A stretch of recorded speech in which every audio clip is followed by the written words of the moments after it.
A new 9th Age battle. The goblin army with increasing amounts of orcs. Now big gun, feral orcs.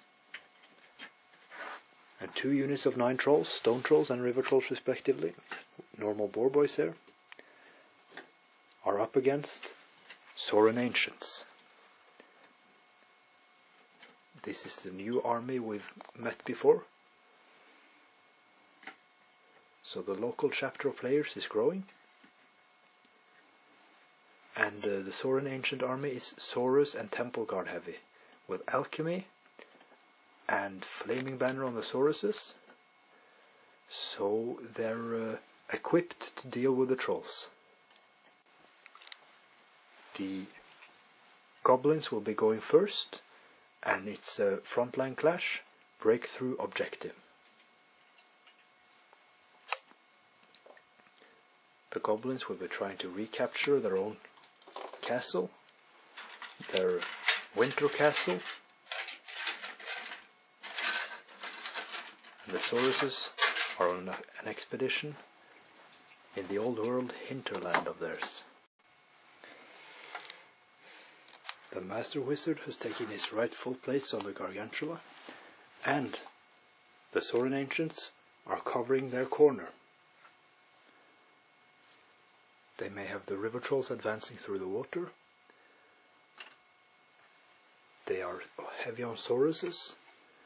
Now the models with white skull caps are temple guards. That's these ones, and the ones all the way to the left. The other 2 units are normal Sauruses with flaming banners, and 2 Taurosaurs, one with an engine of the gods.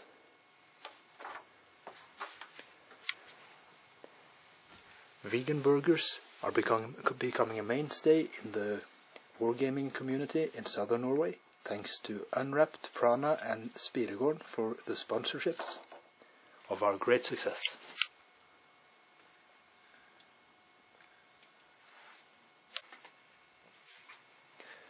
The goblins move forwards. They have to put the pressure up. The green idol takes dangerous terrain without losing wounds. The ancient oak woods are felled to make room for the gargantula striding through. And Twisted Effigy is cast on the Coatl Lord, so he has no plus to cast this round. The charge ranges are long on both sides, a bit longer for the Sauruses with low movement and no wag, so they make no charges in Sauran Ancient turn 1. In this breakthrough battle, the Goblin Magician lost 4 wounds to Sparkle Creation and Silver Spike. The Sauruses moved up like so, a little bit, inched forwards and made an oval arch of their battle line. The Sauruses in the rear choose to take the round around the battle lines, and the snake swarms chaff. Now it's only the giant blowpipes from the stegodons left, and that's a wrap of round 1. Because the Orc Shaman General, I don't know whether to discuss who is stupid here, but he was not within range of the trolls, so they stupidly stumbled forwards into the snake swarm, killing all 10 of them and reforming, so they'll have a front charge from all the enemy lines, but only barely. That was barely possible now, they were so close. They got the number 1 spell on shamanism, 1+ toughness, cast on the trolls, so they have toughness 5, lost 1 wound to dangerous terrain charging the snakes. The regen helped very much because there were 4 wounds from dangerous terrain. The rest of the army advances. The Great Green Idol failed its charge. It needed 7 on Swift Stride. It had Wag on its side, the only charging model on the battlefield, but it stumbled and got 6 on Swift Stride. Oh. That's some Wag. The general retreats after having lost 4 wounds to enemy missiles. It wants to be out of range. Now the Saurans have the pressure on them, but they also have a lot of tools in their arsenal, and huge blocks in their turn too. After the troll army curved around the great green idol to advance on the sauruses do likewise. They curl around on the left flank here. They didn't charge. The two stegodons referred with their skink masters whether to charge the trolls. It was a juicy target, but it had toughness 5, so they opted not to do any charges. Instead they chaff up. The stegodon is trying to protect the flank of the temple guards there with the slan, and they have a good magic phase now.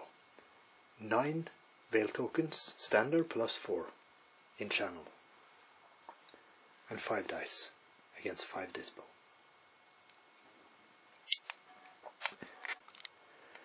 The trolls here have a silver spike cast on them, but they shrug it off. It's a 1 to wound. The temple guards get word of iron cast on them, 2+ armor save, so they have a 1+ armor save now. The stone trolls take a couple of wounds from another missile, and the poison javelins and giant blowpipes and so on are shrugged off by the armor save and regen of the trolls.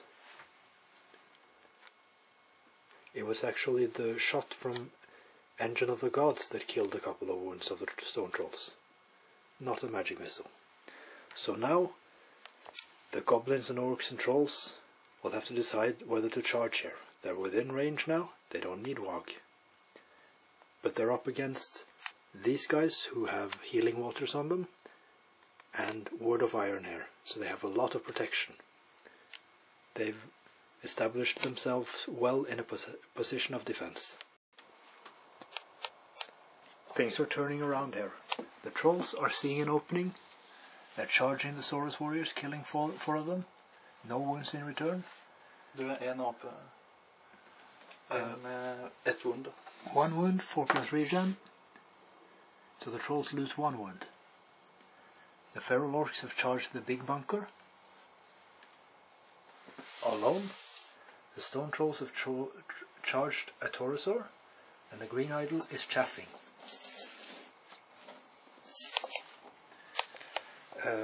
The temple guards have bewitching glare cast on them, the only spell to go through. The stone trolls do 4 wounds on the stegodon and lose 1 wound in return, but the stegodon is stubborn indeed. The other feral orcs are steadfast. That's the only reason they stay, because they lost 8 feral orcs and no temple guards fell. With 1+ war armor save, no chance. Now on turn 3, these Saurus warriors choose to charge the Great Green Idol. It's chaffing a charge against the flank of the trolls. So that's its job now. Will it manage to do it well? The stegodon here will be freed up for a charge after the Sauruses move out of the way, so it can charge the trolls if it wants to. The feral orcs manage their march test, the wolf riders not. The river trolls of course fail their stupidity test and only stumble 2 forwards, a great mistake. And the spider mother shrine fails its march test and creeps back away from the Sauruses, who've won the central combats this game. Now it's a good magic phase for the goblins, 10 power dice. Let's see. Now in the start of turn 5, the goblin mage gets through the will-o-wisp spell on the stupid river trolls, so that they can charge if they are voided the last round by 3d6 random movement. After that they try to do the reroll to hit hereditary spell, bring the pain on the stegodon, and it's dispelled.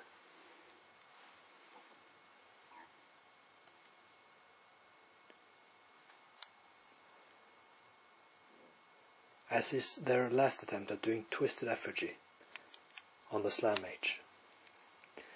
Now, turn 5. The stone trolls flee, of course. Turn 5 for the sauruses. Bottom of turn 5. Now the stegodon did charge. The Spark of Creation was cast on the gargantula, but the small version and the 2 hits did not wound. It did not take the last wound of the gargantula mage. Now we'll be using Jørund's ETC die for the impact hit of the stegodon. Rerollable. Rerollable. What's going on? There's a draw, 3 wounds on the stegodon, 3 wounds on the trolls.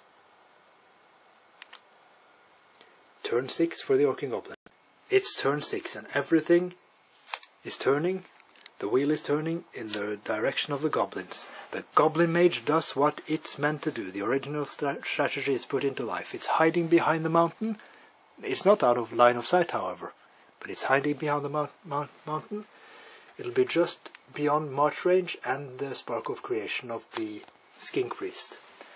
And of course, the scrap wagon here does a 17 move into the stegodon to assist the trolls. It understands that the battle is on now. The trolls, having rallied, view the purview of the battle with new eyes.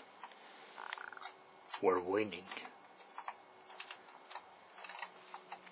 Say the unstrategical trolls. The river trolls, with help of the scrap wagon, which did 10 impact hits and no wounds, killed the last 3 wounds of the